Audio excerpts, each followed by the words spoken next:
New year பலாபலன்கள் 2026 இந்த மேச ராசிக்கு எப்படி இருக்கும்? இந்த வருஷமாவது நல்லா இருக்குமா? இந்த 7.5 சனின்னு சொல்கிறாங்களே எப்படி இருக்கும்? எங்களுக்கு குருபலம் கிடைக்குமா கிடைக்காதா அப்படின்னா தெளிவாக வரும். இந்த வருடத்தில் நடக்க போகிற மேன்மை, வளர்ச்சி, வெற்றி வாய்ப்பை எதிர்நோக்கி கொண்டிருக்கும் மேசராசி. இந்த 2026 உங்களுக்கு சிறந்த வருடமாக அமைய அதிக வாய்ப்புங்க.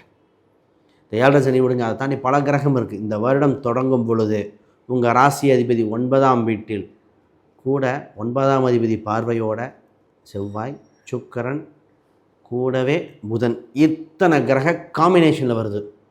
அப்போ 2ஆம் அதிபதி பார்த்திங்கன்னா இனி நல்ல நல்ல கிரகமாக தான் பயணிச்சுட்டு வருது. 11 வரும்போது ராகுவோட தான் சேரும், தவறே இல்லை. இப்போ நல்ல நல்ல கிரகத்தோடு பயணிச்சுட்டு வரும் பொழுது சூப்பராக நல்லபடியாக இருக்கும். முதல்ல செல்வ செழிப்பு உண்டு, பொருளாதார விருத்தி உண்டு, எதிர்பார்த்த பணங்கள் வந்து சேரும், கொடுக்கல் வாங்கல்கள் சீராகும், கடன் என்ற நோய் தீரும். கடன் எங்கள் நோயாக சொல்லிக்கணும் இந்த ராசிக்கு. ஏன்னா 6ஆம் அதிபதி பகை கிரகமாக போச்சு. கடன் என்ற ஒரு நோய் தீர்க்க எதிர்பாராத யோகங்கள் கிட்டுங்கிற காலகட்டமாக இருக்கும். நமக்கு நடக்குமா அப்படின்னு நினைக்க வேண்டாம். முக்கியமாக இதுக்கு இன்னும் வலு சேர்க்குற மாதிரி உங்கள் ஜாதகத்தை பார்த்துட்டு அதிர்ஷ்ட குறியீடு என்ன, எந்த எண்கள் பயன்படுத்தலாம், இதில் ஒரு சில நான் கீச்செயினாக வச்சுக்கோங்க, ஒரு சில படங்களாக வச்சுக்கோங்க, பர்ஸில் வைங்கெல்லாம் சொல்லுவேன். விஜய் ஆர்த்தி விளாக்ஸ் நேயர்களுக்கு அனைவருக்கும் வணக்கம். நான் உங்கள் ஸ்ரீஷ் முகமது ஜெயக்குமார். நியூ இயர் பலாபலன்கள் 2026 இந்த மேச ராசிக்கு எப்படி இருக்கும்? இந்த வருஷமாவது நல்லா இருக்குமா? இந்த 7.5 சனின்னு சொல்கிறாங்களே எப்படி இருக்கும்? எங்களுக்கு குருபலம் கிடைக்குமா கிடைக்காதா அப்படின்னா தெளிவாக வரும். இந்த வருடத்தில் நடக்க போகிற அற்புதங்கள் இதில் பார்த்திங்கன்னா குரு பயிற்சி வேறு உண்டு, ராகு கேது பயிற்சி இருக்குது. இந்த வருஷம் இறுதியில் எல்லா காம்பினேஷன் எஃபெக்டாக நெட் ரிசல்ட் சார் எப்படி இருக்கும் அப்படின்னு தெரிஞ்சுக்கிட்டா இந்த வருஷத்தில் நிறைய போன வருஷம் நிறைய பேர் மேசராசி போனால் உயிர் மட்டும்தான் மிச்சம் இருக்குது, ஏன் வாழ்கிறோன்னு தெரியல, பிறந்ததே அப்படின்னு. அதெல்லாம் எல்லாத்துக்கும் கால சூழ்நிலை வந்து தான் போகும், பயப்பட வேண்டாம். இனி நல்ல விஷயத்தை பார்ப்போம். ரைட், முதல்ல புதுசாக பார்க்குறவங்க சப்ஸ்கிரைப் பண்ணிக்கோங்க. கேள்விகள் சந்தேகம்னா பார்த்துட்டு கமெண்ட் பண்ணுங்கள். மேன்மை, வளர்ச்சி, வெற்றி வாய்ப்பை எதிர்நோக்கி கொண்டிருக்கும் மேசராசி. இந்த 2026 உங்களுக்கு சிறந்த வருடமாக அமைய அதிக வாய்ப்புங்க. இந்த 7.5 சனி விடுங்க, அதை தாண்டி பல கிரகம் இருக்குது. இந்த வருடம் தொடங்கும் பொழுது உங்கள் ராசி அதிபதி 9ஆம் வீட்டில் கூட 9ஆம் அதிபதி பார்வையோட செவ்வாய், சுக்கிரன், கூடவே புதன், இத்தனை கிரக காம்பினேஷனில் வருது. அப்போ இருக்குது இதில் ஃபஸ்ட்டு இத்தனை கிரகம் தொடர்பு விட்டாலே உங்களை தூக்கி விட, கை தூக்கி விட, உங்களை அரவணைத்து செல்ல வாய்ப்புகள் அதிகரிக்க அதிக காலகட்டம். பெண் கிரகம்லாம் இருக்குது, அப்போ பெண்களுக்கும் நல்லது நடக்கும். முதல்ல இந்த ராசிக்கு கௌரவம் கிடைக்கும், மனசு நிம்மதியாக இருக்கும், கான்ஃபிடென்ட் லெவல் இன்க்ரீஸ் ஆயிருங்க. ஒரு மனுஷனுக்கு கான்ஃபிடென்ட்டு தான் கடவுள். ஏன்னா கடவுள் கும்பிட்டா நமக்கு ஒரு மன தைரியம் வருது. அப்போ அந்த இறைவன் அருள் கிடைப்பது போல் மன அருள் அவ்வளோ கான்ஃபிடென்ட் வந்துடும். இது 9ஆம் இடம் தான் இறைவனை சொல்கிறது, அது கிடைக்கின்ற பாக்கியங்கள் சொல்கிறது. 9ஆம் இடத்தில் இத்தனை கிரகங்கள் சேர்ந்து இருக்கும்போது நமக்கு பாக்கிய அருள்கள் கிடைத்துவிடும் நிச்சயமாக. முதல்ல இந்த ராசிக்கு நல்ல விஷயம்னா பொருளாதார ரீதியாக மிகப்பெரிய உச்சத்தை தொட போகிறீர்கள். மிகப்பெரிய உச்சம். ஏன்னால் 2-9 சம்பந்தப்பட்டால் ஒரு புதையல் யோகத்துக்கு ஒப்பாக திடீர் யோகமாக இருக்கும். உங்கள் 2ஆம் அதிபதி பார்த்திங்கன்னா இனி நல்ல நல்ல கிரகமாக தான் பயணிச்சுட்டு வருது. 11 வரும்போது ராகுவோட தான் சேரும், தவறே இல்லை. இப்போ நல்ல நல்ல கிரகத்தோடு பயணிச்சுட்டு வரும் பொழுது சூப்பராக நல்லபடியாக இருக்கும். முதல்ல செல்வ செழிப்பு உண்டு, பொருளாதார விருத்தி உண்டு, எதிர்பார்த்த பணங்கள் வந்து சேரும், கொடுக்கல் வாங்கல்கள் சீராகும், கடன் என்ற நோய் தீரும். கடன் எங்கள் நோயாக சொல்லிக்கணும் இந்த ராசிக்கு. ஏன்னா 6ஆம் அதிபதி பகை கிரகமாக போச்சு. கடன் என்ற ஒரு நோய் தீர்கின்ற காலகட்டம் வந்தாச்சு. இவங்க கிரெடிட் கார்டு வாங்கி மாட்டுறது இந்த மேசராசி தான். டக்குன்னு கிரெடிட் கார்டு வாங்கி மாட்டிக்கும். அதே மாதிரி இஎம்ஐயில் பிரச்சனை வருதுன்னுட்டால் அதில் ஒரு 4-5 ராசி இருக்குது. அதில் ஃபஸ்ட்டு பார்த்தா இந்த ராசி தான். சார் அனுப்புனேன் போச்சுன்னு சொன்னாங்க, வரல. இந்த ஃபாஸ்டேக் பிரச்சனை அதெல்லாம் போட்டு குழப்பி வச்சுருப்பாங்க. ரைட், ஃபஸ்ட்டு கடன் இதை மாறுது. 2வது உங்கள் ராசிக்கு 6ஆம் அதிபதி 9லிருந்து அது குரு பார்க்கும் பொழுது வேலையில் மிகப்பெரிய யோகம், ப்ரொமோஷன் கிடைக்கிற காலகட்டங்கள் எப்போது கிடைக்கும் இதோ உங்களுக்கு அப்படிங்கிற மாதிரி. 10ஆம் அதிபதி தொடர்பும் 10ஆம் வீட்டிலேருந்து கிரக தொடர்பு வந்தால் சார் ஒரு இடம் விட்டு இன்னொரு இடம் மாற்றிடும். நிறைய பேர் மாற்றலாமா, மாற்றக்கூடிய காலகட்டம். ஒரு சிலர் ஜாதகத்தை பார்த்துட்டு ஆல்ரெடி கான்ஃபிடெண்ட்டாக 100% சக்ஸஸ்ஃபுல்லாக போயிட்டுருக்கவங்களுக்கு ஜாதக ரீதியாக தசாபத்திகள் கால்குலேட் பண்ணி மாறலாமா, பிறந்த ஊர் விட்டு போகலாமா, எந்த திசையை நோக்கி போகலாம், இதெல்லாம் சொல்லலாம். இப்போ நிறைய பேர் ஐடி செக்டரில் கான்ஃபிடன்ட் லெவல் கொஞ்சம் பயந்துட்டுருக்கீங்க. ஒரு சிலர் ஐடியில் இருங்கன்னு சொல்லியிருக்கோம், ஒரு சிலர் மாற சொல்லியிருக்கோம். அட்மின் லைன் அப்படி உங்களுக்கு என்னென்னு பார்த்து தான் பண்ணணும். அப்போ வேலையில் ஒரு இம்ப்ரூவ்மெண்ட் வந்து டெவலப் ஆகும். இன்வெஸ்ட்மெண்ட் யோகம், இந்த ராசி கையில் காசை வச்சு தான் செலவு பண்ணிடும். ஏன்னா 12ல் சனி பகவான் ஏதோ ஒன்று கொடுத்துட்ருக்கு.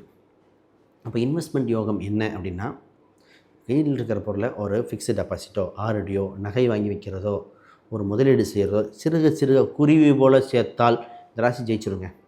கடனை தவிர்க்க சின்ன சின்னதாக சேர்க்கணும். இது உங்களுக்கு சின்ன சின்னதாக சேர்த்து மாதமான ஒரு குறிப்பிட்ட சேலரியில் இதுதான் உங்களுக்கு சேலரி ஃபிக்ஸ் பண்ணி எடுத்து வச்சுட்டு வாங்க, நிச்சயமாக பெனிஃபிட் அடைவீங்க. இந்த ராசிக்கு இடம் வாங்கணும், வீடு வாங்கணும், சொத்து வாங்கணும் ஒரு சிந்தனைகள் வருகிற காலகட்டமாக இருக்குது. அமைப்பு இருக்கா? நிச்சயமாக உண்டு. இதில் குரு ஜூனுக்கு மேலே குரு பயிற்சி நடந்ததுக்கப்புறம் 12ஆம் வீட்டை, அதாவது லாபாதிபதியை உங்களுக்கு 10ஆம் அதிபதியை பார்க்கும் காலகட்டத்தில் விரயத்திலிருந்து லாபம், மற்றவங்களுக்கு விரயம் உங்களுக்கு லாபம். அப்போ செகண்ட் ஹேண்ட் ஒருத்தர் வீடு சேல்ஸ் பண்ணுறாருனா ட்ரை பண்ணலாமா? பார்க்கலாம். அப்போ அந்த வீடு பார்க்கும்போது லக்னம் மற்ற அம்சம் பார்க்கும்போது எந்த தசை, வடக்கு வாசலாம், கிழக்கு வாசலாம், தெற்கு, ஒருத்தருக்கு மேற்கு கொடுத்தேன். பொதுவாக மேற்கு சொல்லுவாங்க, இந்த ராசிக்கு எப்படிங்க மேற்கு கொடுப்பாங்க, கிழக்கு. ராசி அடிப்படையில் பார்க்குறத விட லக்னம் இன்னும் வலு இல்லையா, 4ஆம் அதிபதி இன்னும் வலும் இல்லையா, இந்த திசையில் அவங்க வலுப்பெற்ற கிரகங்கள் எதுவும் அதை நோக்கி பயணிச்சுக்கணும். அப்போ பார்க்கும் பொழுது அவ்வளோ சிறப்பாக மேற்கு திசையெல்லாம் சொல்லியிருக்கேன். அவங்க ஆனால் அப்புறம் தான் சொல்கிறாங்க மேற்கு திசை எப்படிங்க ப்ராஃபிட்டுன்னு கேட்ட அவங்க 4 வீடு வாடகைக்கு விட்டுருக்காங்க. 4 வீட்டு வாடகை வருமானம் அவங்களுக்கு வந்துட்டுருக்கு. ஒவ்வொரு வீடும் கிட்டத்தட்ட 13,000 14,000 அந்த ரேஞ்ச். அது ஒரு நிரந்தர வருமானம் கொடுத்துட்ருக்கு. அது மேசராசி தான். அப்போ இந்த மாதிரி இருக்கும்போது எப்படி மேற்கு திசை ப்ராஃபிட்னா தெரில, அந்த காலத்து கட்டடம் ரெனோவேட் பண்ணோம் பாருங்கள், அது மாதிரி வந்துடும். சரி, உங்கள் ராசிக்கு 5ஆம் அதிபதி கேது 5க்குரியவர் வலுப்பெற்றிருக்கும் போது ஆன்மீக நாட்டம் அதிகரிக்கும், இறை பலம் கிடைக்கும், குலதெய்வ அனுகிரகங்கள் உண்டு. குலதெய்வத்துக்கு செய்ய வேண்டிய விஷயங்கள், செய்ய வேண்டிய ஏதோ முறைகள் தான் நிச்சயமாக செய்யுங்க. இன்னும் பிஸ்னஸ் இருக்குது, திருமணம் சம்மந்தப்பட்டது, குழந்தையை தத்து கொடுக்குற பற்றி ஒன்று இருக்குது, அதை பற்றிலாம் பேசுவோம். அதுக்கு முன்னாடி யாருக்காவது ஜாதகம், பிரசன்னம், வாஸ்து, நியூமராலஜி பார்க்கணுன்னா கீழே இருக்கிற எண்களுக்கு தொடர்பு கொள்ளுங்கள். ஒரு விஷயம் பார்த்திங்கன்னா புக்கு ஒன்று பப்ளிஷ் பண்ணியிருக்கேன், modern path exploring Vedic astrology for today அப்படிங்கிற அந்த புக்கு. இந்த புக்கு பார்த்திங்கன்னா ஒரு ஃபண்டமெண்டல் அஸ்ட்ராலஜி, ஒரு ப்ராக்டிக்கல் மெத்தடில் இதை பார்த்தாலே ப்ராக்டிக்கலாக நமக்கு புரிஞ்சிடும் எப்படிலாம் இம்ப்ளிமெண்ட் பண்ணலாம். நட்சத்திரத்தை சூட்சமங்கள், பிரசன்னம், கிரக சேர்க்கைகள், எப்படி தசாபத்தியை இணைக்கிறது, இதை பற்றிலாம் போட்டிருக்கு. நிச்சயமாக ஒரு பயனுள்ளதாக இருக்கும். பிரசன்ன மெத்தடு நிறைய பிரசன்ன மெத்தடு எக்ஸ்பிளைன் பண்ணியிருக்கேன். அமேசான், ஃப்ளிப்கார்ட்டில் இருக்க பார்த்துக்கங்க. சரி, இந்த ராசிக்கு இப்போ இன்னொரு விஷயம், திருமணம் சம்மந்தம் ஒரே இதுதான். திருமணம் சம்மந்தப்பட்டது உங்கள் ராசிக்கு 7க்குரியவர் 9இல் இருந்து காலம் தொடங்குகிறது. எதாக இருந்தாலும் தைக்கு மேலே, குறிப்பாக தைக்கு மேலே, அதுவும் ஜூனுக்குள்ளே ஒரு சில நிகழ்வுகள் உங்களுக்கு சக்ஸஸ் கொடுத்துரும். ரொம்ப ஷார்ட்டாக சொல்கிற மாதிரி இருக்குது. ஆல்ரெடி இந்த ப்ராசஸ் பண்ணிட்டு தான் இருக்கணும். ஏன்னா தைக்கு மேலே தான் முடிவு மேரேஜே வைக்கணும். தை, மாசி, இப்போ இந்த கேப்பில் தான் வைக்கணும். இதில் வச்சுட்டா இந்த ராசிக்கு நல்லாயிருக்கும். திருமணம் சம்மந்தப்பட்டது உண்டு. திருமண இதிலே பார்த்திங்கன்னா தடை ஏற்பட்டது. பையன் வீட்டு சைடு ஓகே சொன்னால் பொண்ணு வீட்டுக்கு ஒத்துவலை, பொண்ணு வீட்டு சைடு சொன்னால் ஒத்துவலை. இங்கே ஒரு சூட்சமத்தை பார்த்துக்கங்க. இங்கே அந்த மதுரைக்கு கீழே இருக்கிற இது பார்த்திங்கன்னா திருவாரூர் அந்த பக்கம் இருக்கிற பஞ்சாங்கம் வாக்கியம் பார்க்குறாங்க, மற்ற பக்கம் திருக்கணிதம் பார்க்குறாங்க. இந்த வாக்கியம், இதில் வாக்கியம் திருக்கணிதம் பார்க்க தப்பு. ஆனால் என்ன பிரச்சனைனா, ஆண் ஜாதகம் வாக்கியமாக இருந்தால் பெண் ஜாதகம் வாக்கியமாக இருக்கணும். இல்லை பெண் ஜாதகம் திருக்கணிதம்னா ஆண் ஜாதகம் திருக்கணிதம் ரெண்டும் ஒரே கணித முறையில் கணிச்சாதான் கரெக்டாக வரும். இதில் இந்த ஜாதகத்தில் பார்த்தா நட்சத்திரம் இது வருது, இதில் பார்த்தா இப்படி வருது. அப்போ கொடுக்குற ஆண் அந்த வீட்டிலே எந்த பொண்ணு வருதோ அந்த நட்சத்திரத்தில் இதில் வாக்கியத்தில் பாருங்கள், இந்த திருக்கணிதம் பாருங்கள், பொறுத்து வரும்போது ஏங்க அதை கொடுத்தீங்க, இல்லைங்க இந்த பொண்ணு இந்த நட்சத்திரம் இது செட் ஆகும். அப்படி பார்த்து உங்களை நீங்கள் ஏமாற்றிக் கொள்கிறீர்கள். ரெண்டும் ஒரே கணித முறையாக இருக்கணும். இதை பார்த்துட்டு பண்ணுங்கள். நட்சத்திர பொருத்தம், கிரக பொருத்தம், கட்ட பொருத்தங்கள், கூட்டு திசைகள், திருமண வாழ்க்கைகள், அந்யோன்யங்கள், தாம்பத்தியம் சம்மந்தப்பட்டது, பண வருவாய் எப்படி இருக்கும், திருமணத்துக்கு அப்புறம் ஆயுள் ஸ்தானம் எப்படி இருக்கும், இப்படி பார்த்துட்டு போகணுங்க. சரிங்களா? ரைட்டு. பூர்வீக சம்மந்தப்பட்ட விஷயங்கள் நிறைய நடக்கிற மாதிரி இருக்குது. இந்த ராசிக்கு பூர்வீக சொத்துக்கள் உண்டு. இதில் ஓகே. ஆனால் ஒன்றே ஒன்று, வண்டி வாகனத்தில் மெதுவாக ஓட்டுங்க. நிறைய பேர் இந்த வண்டி வாகனத்தில் சின்ன கீழே விழுகிற மேசராசி, இயற்கையாகவே கீழே விழுகிற மாதிரி சொல்லுவோம். ஒரு நாளாவது ஐசியூக்குள்ளே போயிட்டு வர ராசி மேசராசி. இந்த ராசிக்கு வந்தோன்னே சொல்லுவேன், இந்த கரண்ட்டு, இபி இதெல்லாம் அலர்ட்டாக இருந்துக்கணும். பைக்கு போகும்போது டிராஃபிக்கு, மழை காலத்தில் கவனமாக இருக்கணும். சொல்லிகிட்டே போகலாம் இந்த மாதிரி. சரி, பிஸ்னஸ் சம்மந்தப்பட்டது பாருங்கள். இந்த ராசிக்கு நிறைய பாயிண்ட் இருக்குது, பட் கொஞ்சம் குறிக்க முடிக்கிறேன். பிஸ்னஸ் சம்மந்தப்பட்டது சூப்பராக இருக்குங்க. உங்கள் ராசிக்கு 10ஆம் வீட்டை குருவார்க்க கோடி நன்மை. தொழில் அவ்வளோ வளர்ச்சி. யாரெல்லாம் தொழில் பண்ணிகிட்ருக்கீங்க ரொம்ப நல்லா இருக்குது. விரயம் குறையும், வெளிநாட்டு சம்மந்தப்பட்ட தொடர்பு ஏற்படும், லாபங்கள் அதிகரிக்கும், தொல்லை கொடுத்தவர்கள் விலகுவார். 8ஆம் இடம் பிரச்சனை, எதிர்பாராத யோகங்கள் கிட்டுங்கிற காலகட்டமாக இருக்கும். நமக்கு நடக்குமா அப்படின்னு நினைக்க வேண்டாம்.